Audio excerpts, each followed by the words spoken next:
This looks like fun, but these toys are actually simple machines that can work as well as play.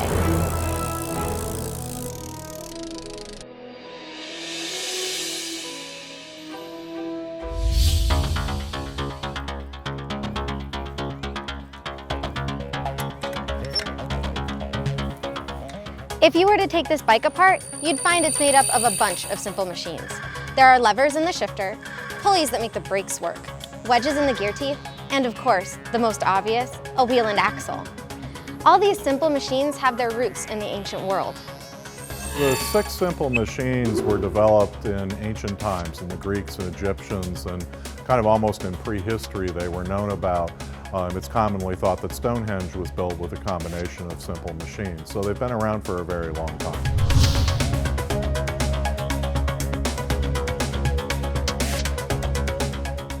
One of the most basic simple machines is a lever, and everybody's seen a teeter-totter, and that's basically a lever at work. What you need is a long arm and a fulcrum that balances and allows you to swing back and forth.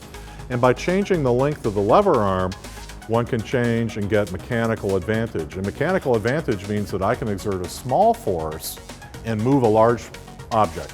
Everybody is familiar with a wheel and axle from their own car, but it's actually a very ancient machine. And I want you to think about a well. And typically in a well, there is a small rod that's tied to a bigger wheel outside. And around the smaller axle is a rope that's tied to a bucket. And so one cranks the larger wheel on the outside, you gain mechanical advantage in lifting that bucket of water. These were commonly used to lift stones up to construct castles and to get stones up to high heights. The typical pulley system will have one end of a rope anchored at a roofline, and then it'll loop through and then tie to the weight. And when you pull on the one end of the rope, part of the weight that you're pulling on is being supported by the roof and the support up above. And so you gain mechanical advantage based on the number of pulleys that are there.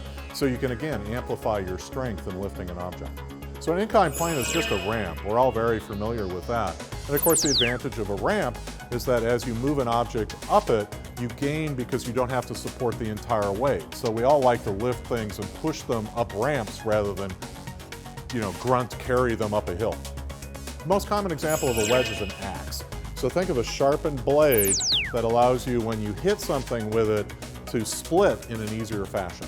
So a screw is the most interesting, I think, of the 6 common machines, because the screw is used to translate linear motion into circular motion or vice versa. Simple machines helped ancient people harness the power of the natural world with less work. One example where we see this principle in action is the water wheel. In Roman times, the 2 main sources of power were animals and humans, and they were not necessarily looking for alternative sources of power. In medieval Europe, water power proliferates for 2 reasons. Number 1, they don't have a ready supply of human beings to do the work of a water wheel. Number 2, there's a lot of fast-running streams. The topography is well suited, especially in Northern Europe. A lot of water, a lot of fast-running streams, etc. So you put the 2 together and you have the perfect power source. So there are 2 classic examples of water wheels in the Middle Ages. The first is an undershot wheel. So think of just dropping a wheel into a stream and using the current of the stream itself to turn the wheel in the opposite directions. The power gain from that is fairly limited because you're limited by the strength of the current that's flowing. Where you have mountainous topography and you have mountain streams, or you have something coming down a hill, you can, in fact, use the overshoot water wheel, which is going to turn it even more. And here, typically, they'd be associated with a dam. So I have the water up here, and I would build a sluice gate that would allow the water to run, and it would enter on the top of the wheel. And then not only do I have the velocity of the water turning the wheel, but actually I capture some of that water in the wheel, and so the weight of the water itself turns the wheel, and then the water is released when the wheel gets to the bottom and they come back up empty. So the primary usage was to mill grain. So you start to see the emergence of the miller in the town. And the farmers figure that it is much more economical just to bring their grain to the miller, rather than every little farm having its own mill for grinding grain. So you start to see the emergence of the miller as a capital center. We've come all the way to the town. Somebody says, well, you know what I'm going to do? I'm going to serve beer. So you create a tavern. You're going to need somewhere to stay overnight. So you create the inn. And then when you're at the inn, well, maybe some bards are going to show up and sing some songs. And there's obviously going to be a church, because the next morning you're going to want to go to church. Somewhere along the line, someone invented the cam system, which allows you to convert rotational motion into an up and down motion. And so that up and down motion then could be used for different kinds of applications. You could pound, say, mill paper using that motion. You could saw wood using that motion. So eventually the water wheel found applications in lots of other areas as well. At the same time, in Spain and in Northern Europe, they were looking at harnessing the power of a different resource. We have to imagine windmills, wind turbines, whatever we call them, probably extending back into antiquity. They become a force that begins to change Europe and medieval society in the High Middle Ages. They do what water mills do. They have the advantage of being able to do what water mills do in winter when streams and rivers are frozen. Basically grind grain for the purpose of bread making, food making, etc. And they serve as pumps also for example, clearing areas that are underwater. That water can be pumped to different locations. You will tend to see the windmills being placed where the wind is steadier, and that to the present day continues. Wind power is making a comeback, so you have wind gardens now with these immense wind turbines, typically in areas where the wind is pretty constant, and I think that's always been a consideration. And even as we start to see modern wind farms pop up across the world, we still rely on water to produce power. The modern application of a water wheel is hydroelectric power.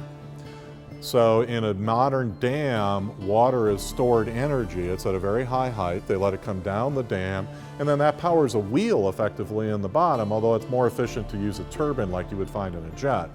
And that creates a rotational energy that is then converted into electricity. The Hoover Dam generates electric power, Niagara Falls generates electric power. So almost any dam is also used to generate electricity because it's kind of a free energy source. If I'm going to store the energy of the water behind the dam, then why not let it generate electricity as it comes out the bottom? And now researchers are adding new meaning to the term catch a wave.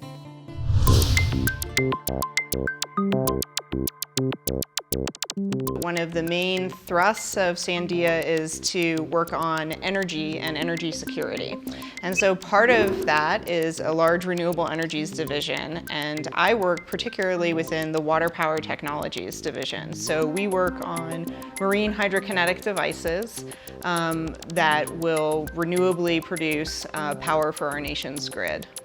As water flows either unidirectionally in a river or bidirectionally in tides or even circularly under waves, we're able to capture that kinetic energy and produce useful energy in the form of electricity. Marine hydrokinetics is a great example, direct example of Newton's second law, in which the work performed from water on the device, it changes the kinetic energy of the device, which is what we then convert into useful energy. What's important in ocean waves is in the way that we interact with them from a kinetic sense, or the wave energy converter devices interact with them, is that the water particle velocity underneath the wave is actually circular. And it is that profile that allows devices to absorb energy in many different degrees of freedom. And you can see that as the waves approach the shore, this circular profile changes and it elongates into more of an ellipse. The waves that are in the Pacific Northwest are different than the waves that are out by Ireland or down in Australia. What I mean by that specifically is that they have different energy content. So you'll choose to design a device to these different energy contents. A good wave absorber is a good wave maker. So you know when you throw like a pebble in a pond, you can kind of see round radiating waves come out. Well, all devices that we create to harvest energy will create some pattern of radiated waves. And it is this concept that allows us to absorb wave energy. This is a two-body point absorber device. This device floats in the open ocean. And so the waves, you can imagine them coming and swinging by like this, and this float moving up and down. Now, the spar will move a little bit too, but the key is that you're getting this relative motion between the float and the spar, and that's how you're actually capturing energy in the ocean. Inside, in this particular case, inside of the spar is what is called a power takeoff unit. And the power takeoff unit is comprised of some kind of drivetrain, which could be a hydraulic cylinders or a rack and pinion or a ball screw. And then that drivetrain is connected to an electrical generator. What we're looking at here is an oscillating water column device. This actually utilizes two principles of wave energy conversion. One of them is the wave activated body, which is the clear unit that you see here.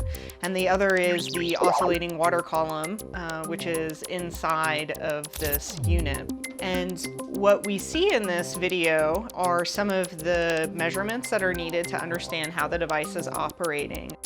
Currently, there are a few devices that are actually sending electrons to the grid, but they're not doing so at a utility scale farm. So in some senses, it is a similar concept to how water wheels traditionally worked, but it's just moved forward, I suppose, in technological agility. The term marine hydrokinetics, it opens you up to any kinetic motion in water. Waterfalls, flowing currents in rivers, open ocean currents like the Gulf Stream, tidal movements back and forth, all of those things. When you have kinetic movement of water, you can design a device to harness that energy. And so, much like the machines that allowed ancient people to capture the power of nature, today scientists are trying to catch the next wave in hopes it will lead to new ways of harnessing the Earth's vast energy potential.